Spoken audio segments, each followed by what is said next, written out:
Olá, tudo bem? Mais uma vez estamos juntos e quero agradecer de antemão pela sua audiência. Nesta tarde estaremos falando um pouco mais sobre a criança e o adolescente. Recebemos nos nossos estúdios hoje, no programa Assembleia Convida, o Elcio Almeida da Silva, coordenador adjunto da Comissão Permanente dos Conselhos Tutelares do município de São Paulo. Muito obrigado pela sua presença. É um prazer tê-lo aqui debatendo esse assunto de suma importância que são a respeito dos conselhos tutelares e na questão da criança e adolescente. Eu que agradeço o convite. Também recebemos em nosso estúdio o Edmarcos Souza Alves, que é conselheiro tutelar pela região de Jabaquara há 5 anos. Muito obrigado também, Edson. Obrigado, nobre. E não poderíamos deixar também de nominar aqui a presença da vereadora Karina Caroline, ali da região de São José do Rio Preto, município de São José do Rio Preto, que também faz um trabalho como assistente social. Muito obrigado pela sua presença, vereadora. Obrigado, e é de suma importância estarmos debatendo um assunto tão importante que é da criança e adolescente. Eu quero deixar alguns dados para você, amigo que nos assiste, e dados divulgados pela Secretaria de Direitos Humanos da Presidência da República, que nos mostram que 77% das denúncias registradas por meio do Disque 100, que é um instrumento essencial em nosso país, no ano passado, são relativas à violência contra crianças e adolescentes, o que corresponde a mais de 120 mil casos. Que situação, hein? 120 mil casos de denúncias pelo Disque 100? Sim, com um amplo trabalho de divulgação do serviço, muitas dessas situações hoje estão se trazendo à tona, né? Na verdade, eu acredito que são situações que já ocorriam, porém não havia um serviço, né, que poderia trazer à tona, infelizmente, essa situação drástica que acontece dentro do nosso Brasil. E o conselho tutelar, você que é um conselheiro e também coordenador da maior cidade do nosso país, como é a estrutura desse conselho aqui no município de São Paulo? Dentro do município de São Paulo, muita coisa mudou com relação à estrutura dos conselhos tutelares, porque a visão do Poder Executivo Municipal, que é o órgão que está vinculado administrativamente aos conselhos tutelares, está dando uma maior importância para esse órgão tão importante, né? E, infelizmente, muitos ainda dos 44 conselhos que há na cidade não estão adequadamente ao ponto que se diz que está na resolução 139 do CONANDA, né?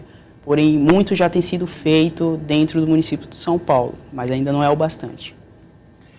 E nós temos mais um relato aqui, olha, isto significa, esses 120 mil casos, isso significa que por mês ocorrem 11 mil agressões contra criança e adolescente e que há uma média diária de 400 denúncias. Isso é muito grave. Edmarcos, você como conselheiro atuante aqui na região de Jabaquara, como você vê essas denúncias? Como chega até vocês, conselheiros, essa denúncia? Porque essa denúncia parte mais por quem? Então, deputado, essas denúncias elas ocorrem através de ligações anônimas, né? Então, o munícipe se liga para o Disque 100 e o Disque 100 remete a denúncia para os conselhos tutelares das respectivas regiões, né? Que vão dar averiguar a denúncia, né? O Écio estava falando na questão da Secretaria de Direitos Humanos, onde eles realmente receberam uma estrutura, e por isso que está aparecendo mais essas denúncias, aumentando essas denúncias. Só que a gente que está na ponta, enquanto conselho tutelar, a gente não tem a estrutura adequada para estar averiguando essas denúncias, né? Então, isso é um agravante que acaba acumulando denúncias de agressões, de abuso, de maus tratos. E, como ele colocou a questão da resolução do CONANDA, né? A resolução diz que a cada 100 mil habitantes deveria existir um conselho tutelar. A minha região, a região de Jabaquara, onde a gente atua há 5 anos, ela tem mais ou menos 300 mil habitantes, ou seja, deveria ser 3 conselhos tutelares para estar dando conta dessas demandas. Atendendo a demanda. Então, é muito difícil a nossa situação enquanto conselho, ainda na capital de São Paulo. E nessas 300 mil pessoas, você como conselheiro recebe ali regionalmente, naquela área, quanto de trabalho, quantas ações você tem diariamente, mensalmente? Entendi. É que falando das denúncias do Disque 100, é um canal direto da Secretaria de Direitos Humanos. Então, a gente, além de receber essas denúncias que vêm de Brasília, né, os munícipes da região denunciam e vêm para a gente averiguar as denúncias, a gente também recebe as denúncias do 181, né, além das denúncias anônimas. Né? Então, tem mês que aumenta, tem mês que diminui, mas na região do Jabaquara, aproximadamente umas de 15 a 20 denúncias dias de denúncia. E como que o Conselho Tutelar ali do Jabaquara, ele se mobiliza para atender essas várias denúncias? Porque nós temos conhecimento que existem denúncias que elas têm que ser averiguadas até por um legista, um médico legista. E como que fica esse trabalho? Porque quantos conselheiros fazem parte ali, naquela área? O colegiado é composto por 5 conselheiros, né? A região do Jabaquara. E quando a denúncia chega até o Conselho Tutelar, a gente divide as denúncias, né? Para a gente averiguar. É igual como o senhor colocou. Tem denúncias que não é de cunho do Conselho Tutelar, né? Porque, por exemplo, averiguar o crime de estupro não é o conselho que averigua esse crime, né? Seria, no caso, os policiais, né? A Secretaria de Segurança. Então, acaba também atrasando, quando eles encaminham para o Conselho Tutelar, e não é do Conselho, a gente tem que encaminhar para a delegacia, né, para que eles possam estar averiguando essa denúncia de crime. Então, isso também atrapalha muito, às vezes encaminha, a Secretaria de Direitos Humanos encaminha também para o Conselho que não é de origem, porque eles estão lá em Brasília, então acho que falta muito esse ajuste para estar encaminhando para o órgão correto, né, para averiguar, para que a criança não sofra, né, a família não sofra, não se demore para averiguar essa denúncia. Vereadora, nós sabemos da sua atuação ali no município de São José do Rio Preto, junto à criança e ao adolescente. Sabemos da eficácia do seu trabalho, porque participamos há alguns meses de uma audiência pública e que uma audiência de alto nível. Como você vê, como assistente social, a necessidade para que haja uma atuação rápida mediante a criança e adolescente? A início, a divulgação do Disque 100 é essencial. A questão de incentivar as pessoas a denunciar o abuso. A criança, ela dá vários sintomas de que não está legal o que tem acontecido com ela. E essa proposta, através da lei que foi criada, 10.356, há 5 anos nós temos esse trabalho na cidade de São José do Rio Preto, justamente para incentivar a população para que ela não se cale mediante aos abusos. A criança abusada, nós temos aqui, juntamente os conselheiros tutelares, ela não fala. A criança que ela sofre abuso, ela não fala. Por isso a necessidade de que os vizinhos, professores, familiares fiquem atentos aos sinais que essa criança transmite. E para isso é necessário estar envolvido toda a comunidade, tanto o poder público como a sociedade civil, estar unidos para defender e garantir o direito dessa criança poder ter uma infância feliz. Porque a criança que sofre o abuso, ela carrega traumas para o resto da vida. Ela não vai bem na escola, ela não se relaciona bem com outras crianças e tem um comportamento deturbado mediante ao abuso que sofreu.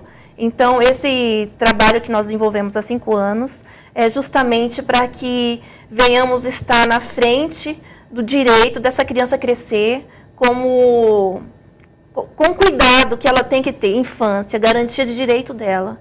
Então, nós fazemos isso, vamos para as ruas, para a porta de escolas. Temos também a parceria de conselheiros tutelares da nossa cidade, que faz o enfrentamento direto com esses casos, porque o conselho, eu vejo assim, que nem o senhor mesmo disse, né, falta estrutura. Nós recebemos, eu falo nós porque eu estou próxima ali, recebe denúncias constantemente. No meu município mesmo aconteceu 3 casos num dia só. 2 crianças de 5 anos e uma de 2 anos que foram abusadas. E a família fica desestruturada e, por outro lado, o conselho também fica um pouco amarrado por falta de mecanismo, de políticas públicas, que venha de encontro à necessidade direta dessa criança, porque há uma demora para estar prendendo esse abusador, para estar tirando essa criança do convívio do abusador. Então, o trabalho é isso, divulgar, porque a pedofilia, o abuso sempre existiu. Os dados estão trazendo à tona o que já existe, que está incubado, que está escondido. Então, as pessoas falam assim, está aumentando o caso de abuso. Não é que está aumentando, sempre existiu. Graças a Deus que está tendo o quê? A manifestação, né? De que isso pare, de que dê um basta e que essa criança possa ser feliz. Então, na verdade, na questão do seu trabalho, você vê que há uma necessidade muito grande ainda de se organizar mais o Conselho Tutelar, ter uma rapidez na questão do atendimento. Com certeza. É necessário, porque uma demanda vai aumentando a cada dia, que nem o senhor disse na sua cidade, que são muitos os casos, e não tem como atender todos. Então, vai juntando casos e casos. Só que a criança não para de sofrer. E eu acho que, nos sentimentos, tanto dos conselheiros como do assistente social, fica aquele senso de injustiça, de ficar com as mãos atadas e não ter como tirar aquela criança do sofrimento. Então, o Conselho Tutelar é necessário uma reestruturação, que o poder público, não falo só de São Paulo, mas de todos os nossos municípios, das nossas cidades, são mais de 5.000 cidades no nosso país, é necessário ter um olhar mais crítico, porque o conselho é a porta de entrada de toda denúncia.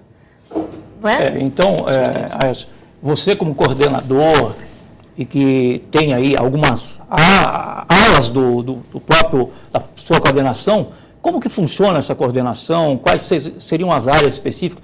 Quais os debates que existem dentro desse conselho? Então, como bem o senhor falou no início da nossa conversa, São Paulo hoje é o maior município do Brasil, né?